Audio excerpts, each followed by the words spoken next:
First of all, if you're jealous of Dominik Mysterio or you wish you were him, hit the like button on this video. This video should have hundreds of likes because if it doesn't, you are a damn liar. Hello, my friends. Welcome to the Wicked Bitter channel. I'm Travis. Thank you for checking out this video. If you're somebody new to this channel, welcome in. This is a great community we have here. We talk about wrestling every single week. We're putting out videos every single week. We talk about Raw, SmackDown, the PLEs, and then sometimes we throw in some NXT, and very little we talk about AEW. We don't really talk about it much at all, really. But yeah, if you like pro wrestling, this is the channel for you. I ask that you please take a couple seconds, hit subscribe. It really helps this channel. Hit like. It really helps this channel. It'll help it reach other people who don't know about this channel that like pro wrestling, and then maybe when they see this, they can then like it and subscribe themselves, and then it just goes on and on and on. It does huge numbers for this channel. I'd really appreciate it. Monday Night Raw. By the way, first of all, I know I wanted to try to get this video to you sooner, and I couldn't because last night I watched Monday Night Raw, and usually when Monday Night Raw is over, I come into this room and I start recording like a review reaction type deal. But last night was different. Last night I watched Raw. I had a very long day. It was a very long few days. I was very tired. I had a nice dinner, and I ended up just falling asleep while watching Raw. I'm not going to lie. But I did fall asleep only right before the main event, so I almost made it. So I ended up waking up, and it was like 11:30 or something, which is like a half hour after Raw ends here on the East Coast, and I ended up rewatching the main event, and then after that, I was just like, now it's kind of late for me to make a video, and I really need to go to sleep so I can work in the morning, so that's a big old my bad on that one, but I hope you guys understand.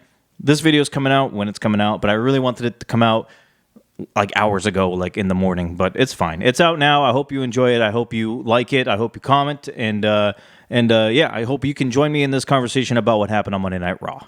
So Monday Night Raw came to us from Boston, Massachusetts, my home turf, baby. I'm from Boston or Massachusetts, a city outside of Boston for everybody who doesn't know, but maybe you could just assume because I'm always wearing this hat. But I'm from up there originally. I'm now in North Carolina. I'm telling you what, though, if I was in Massachusetts, I definitely would have gone to that show, no matter how late it would have ended, no matter if I had to work the next morning. I don't care. I'm not missing a WWE show at all now. You just can't. So the show starts with Gable in the ring, talking with Jey Uso. By the way, great entrance by Jey Uso. I mean, this guy every single week always has like an over-the-top entrance. I love it. I always kind of watch. I'm just like, what if somebody just like flipped off the camera though? Like, wouldn't that be awesome? Like I know I'm not like advising it. I'm not like saying you should, but like, what if? Like, what if somebody did it? What's WWE really gonna do? They're not gonna cut to a different camera, are they? Maybe. Or maybe they just black out the screen like Fox likes to do on SmackDown. So Jey Uso and Gable are in the ring. They're talking back and forth. Gable ends up mentioning maybe the Wyatts should be coming after you. If there's anybody they should be coming after, it would be you. You're the one that betrayed their family. And I'm just like, okay. So we've got an ongoing thing here. Maybe they're trying to tell us, maybe Gable has understood that maybe that the Wyatts are kind of looking for people with families that kind of like have some turmoil inside of their families, within their families, which if you look at WWE's landscape, there's a bunch of that going on. So that could be a hint, maybe as a little foreshadowing about what we're going to get. But either way, the lights go out eventually. The Wyatt Sicks piano music starts hitting, the key, I should say. And I guess Jey Uso dips. He dips. And smoke starts, filling the arena, the ring and everything. Gable gets out of there. He tries to leave through the side entrance, but then there's like that blue light that the Wyatts usually like, and there's a figure standing there. I couldn't make out if it was Howdy or not. I feel like it was one of the characters, but I don't think it was Howdy. And then he tries to go over to the middle part, the entryway of the stage, and there's another character there, and then he goes to the right, and then there's another. So clearly they're stalking this dude. So the target is Gable, at least for right now, is Chad Gable. So that's what we get out of that. Gable leaves through the crowd. He goes up the stairs, gets out of there. Yeah, I guess that's the way we're going to start Monday Night Raw. Chad Gable in fear of his life. I'm just interested, though, why they would choose to go for Gable first. I don't know. It's an interesting selection right out of the gate. Right after that, Nikki Cross appears again. She gives Michael Cole a box again. This time, it doesn't say Pat McAfee, or it's not addressed to Pat McAfee, but it does say Play Me on the VHS tape. So Michael Cole, of course, will hand that off later on, and we'll see a tape later on being played again. And I'm telling you what, man, I don't know if VHS companies are still around, but the Wyatt Sicks, That's their favorite customer. And now that actually probably might be their only customer right now.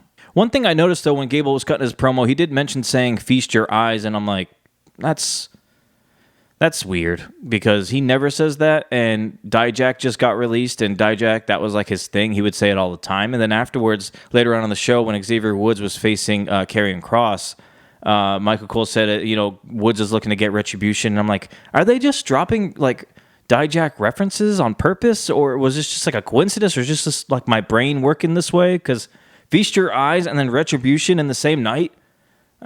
And Dijak just got like let go, or his contract didn't get renewed, and he was kind of talking a little smack about WWE. It was like, is this their way of kind of just like taking a shot? It could be nothing. It could be just me thinking that way. I could be completely wrong, but I don't know. I just thought it was strange. We're not going to hit everything that happened on Monday Night Raw, but one thing that did happen was Xavier Woods faced Karrion Kross, like I mentioned. Kross wins, and then he goes to it. Oh, no, actually, Woods won, didn't he?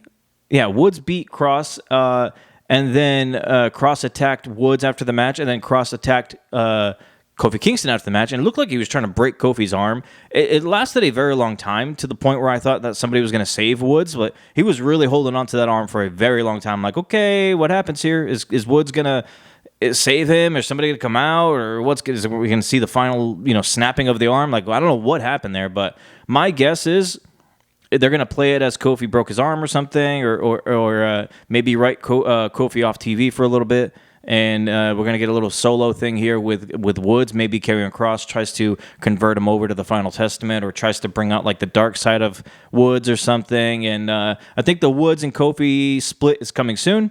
Don't know when, but I don't think it's going to be weeks and weeks and weeks of like dragging it on. I think we're going to get it fairly soon, if it does happen, which I think they should at this point. Like, if we're going to do it, let's do it. We get backstage. We see Dominik Mysterio walking the hall with Priest. Priest is telling Dom, hey, have you talked to Rhea? And Dom said, yeah, I talked to her, we're good. And then Priest was like, really? Well, because I talked to her and she's pissed. So either Dom is lying, or Rhea is lying to Dom, or there's something fishy going on here. Either way, Priest, his transition into the good guy is definitely on its way. I mean, this is it. Like, this is Priest. He wants to fight battles alone. He doesn't want the Judgment Day to help him. He's looking out for Rhea, which when she comes back, she's going to be a big baby face. So he's going to align himself with her, which will lead him to being a baby face. And he's telling Dom that you got to fix this. You got to fix this. He's the one that doesn't. Priest is the only one that doesn't want anything to do with Liv. Even though Dom says it, Dom is still allowing it to happen. So Dom actually does like it. I mean, that's just what we're getting out of this, right? Because if Dom really didn't like it, he would find a way to really put an end to it, and he hasn't yet, because Liv is there every week. She's giving him gifts. She's helping the Judgment Day win titles. She's giving Dom matches. She's showing up in Dom's matches and ultimately, for the most part, helping him win. This week was a little different, but Priest is the only one that doesn't like it. He's the only one that wants to shut it down. He keeps telling everybody to not go with this. It's not cool. Judgment Day shouldn't be doing this. Blah, blah, blah. And nobody is on board with Priest. Everybody's kind of just going along with what Liv is doing. We do see a little confrontation here between Balor and Priest, though. Balor says that Priest, ever since he's won that World Heavyweight Championship, he's changed, and that he was upset that Priest said last week that the Judgment Day need Priest more than Priest needs them. Priest tries to walk it back a little bit. He tries to justify it. He says, hey, look, we're all champions now. We all need each other. That's just him kind of smoothing it over. Balor telling him that he's got his back. This saying that he's his brother. Another family reference here. So maybe the Wyatts are going to be targeting the Judgment Day afterwards, or maybe when Priest goes his own separate way or something, when they really have destruction within the Judgment Day. So yeah, it's a little subtle teases here and there, but Balor giving Priest looks, too, when Priest walks away. Yeah, it's coming. I know I've been saying it for the past few videos. I don't know when they're ready to pull the trigger on this, but we all know it's coming to an end, and I'm curious to see where everybody goes after all this, especially, like, Dom and JD. Like, where do they end up? Carlito, who's kind of just been, like, floating around. He hasn't really been doing anything. His return was cool. Everybody loved it, but it really hasn't done anything. We do get a Zelina Vega versus Liv Morgan match for the championship. I'll tell you what, man. Zelina Vega is underrated in that ring. She's got a cool moveset, and she's quick. She's very athletic. I mean, I like Zelina Vega. So you know what? I've been pulling for Woods to win a singles championship, like an Intercontinental Championship or something, and I've been wanting to split between Kofi and Woods. I feel like I'm on my track of getting that. we also have to support Zelina Vega on this channel, okay? We acknowledge our tribal chief, the true tribal chief, Roman Reigns, and we're going to have to we're going to jump on the Zelina Vega train with me, okay? Don't leave me alone on there. Just come on there with me, and we got to get the backing and support for her, because I think Vega should have some kind of run with a championship at some point. I'm not saying soon. I'm not saying she should beat Rhea. I'm saying let's give Vega some love here, okay? During that match, Dominik shows up. He grabs a chair out of the from the ring or ringside, yeah, and he slides it in the ring to try to get Vega to use it on Liv. So he's kind of trying to play both sides here. I think he truly does he's starting to like Liv Morgan and what she's doing, but he's still trying to fight against it. I think ultimately he's going to fold, just like any single one of us would do. I'm not lying. We would. I don't care who you're with or how long you've been with him for. Whew! Liv Morgan, man. Good Lord. Vega ends up hitting Dom with that chair. She wins. Vega hits Dom with the chair and she loses. Liv Morgan retains. It's Liv Morgan. It's not a great storyline as far as like championship defenses. Like, she doesn't have a line of people lined up to face her for this women's championship, so they're kind of feeding her like Liv Morgan. And I wouldn't be surprised if other people like I don't know who's on the lower part of the women's roster on Monday Night Raw, like Baszler, even though she should be considered like a huge threat, but I can see Baszler or like Zoe Stark or something, like someone like that to be getting thrown and fed to Liv, and maybe even Lyra Valkyria, even though I don't know how much they're trying to protect her, but I could see her getting thrown to her. Maybe we don't even get to that point. Maybe Rhea Ripley shows up soon, which I feel like it has to be soon. I feel like we're going to get Liv versus Rhea at SummerSlam, so I feel like Rhea showing up is going to have to be like within the next few weeks. I mean, that's just what I'm getting. Seth Rollins in the ring cutting a promo. He says in his promo that if he loses to Priest, he's going to have to reevaluate who Seth Rollins is. I take that as we got maybe a heel turn coming soon or a character change, because I don't think he's going to beat Priest. I'm not going to lie to you. I have a thought of what I think is going to happen during their match at Money in the Bank, and I will do that thought in another video when I do my predictions for Money in the Bank, which, by the way, I would love to hear your predictions for Money in the Bank. I'm going to drop my email in this video. I want you guys to email me your thoughts and what you think will happen at Money in the Bank, like outcomes, predictions, things that that's not booked but you think might happen. That'd be kind of cool. But yeah, I think Priest is going to beat Seth Rollins, and I think Seth is either going to come back as a heel, or he's going to just change his character up. He's going to maybe drop the freaking part of Rollins and maybe be a little more serious than what he is. I would like to see a little bit of a change for Seth. So on this episode of Raw, we got Zoe Stark and Drew McIntyre both qualified for Money in the Bank. So now we have all of the participants in there, I'm pretty sure. Yes, I don't think there's another match on SmackDown for either one. Yeah, both of them are filled completely. I will be releasing another video about my predictions, like I mentioned. But so Zoe Stark Zoe Stark was a shocker to me. I didn't think she was going to make it in there, but she is qualified. Drew McIntyre has qualified, and Money in the Bank, man, that's going to be good. Michael Cole again then mentions though that 100% success rate for women who cash in, furthering my theory that Chelsea Green is going to win this briefcase and she's going to be the first female to cash in and lose. I am dead set on that. I'm not going to go too much into it because I'll talk about it in the other video, but I am honed in on that. That's what I think is going to happen.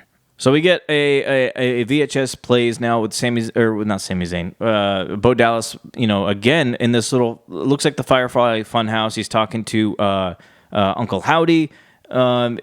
It's almost like what we saw last week, but I think they're digging in a little bit deeper, not by a lot, but just a little bit. I was expecting to see a little more, to be honest. I thought we were going to get maybe an introductory or reintroduced to the other characters, but no, we are still on Bo and Howdy, and they're talking to one another, but then you kind of get the feeling, at least I did, and this is kind of like what I theorized in another video, that Uncle Howdy is Bo. It's like his inner thoughts, and I feel like that's what we got here. I feel like Bo is just talking to himself, or he's talking to Howdy because he no longer has Bray to talk to. So he's talking to Howdy. And more like how Bray and The Fiend were two separate characters. They weren't the same person. That's what they wanted us to believe. I do believe Uncle Howdy is Bo Dallas. I think they are the same person. And what makes me think that even more is that at the end of that video, they kept repeating or saying the same thing at the same time, saying, I am free, we are free, or I set them free, and I gave them a place to, and they both kind of like started saying the same thing. And then at the very end, Uncle Howdy says, "There you are." But when Uncle Howdy says it, it's Bo Dallas's voice. It's not Uncle Howdy's like filtered voice. So Uncle Howdy is Bo Dallas in my estimation.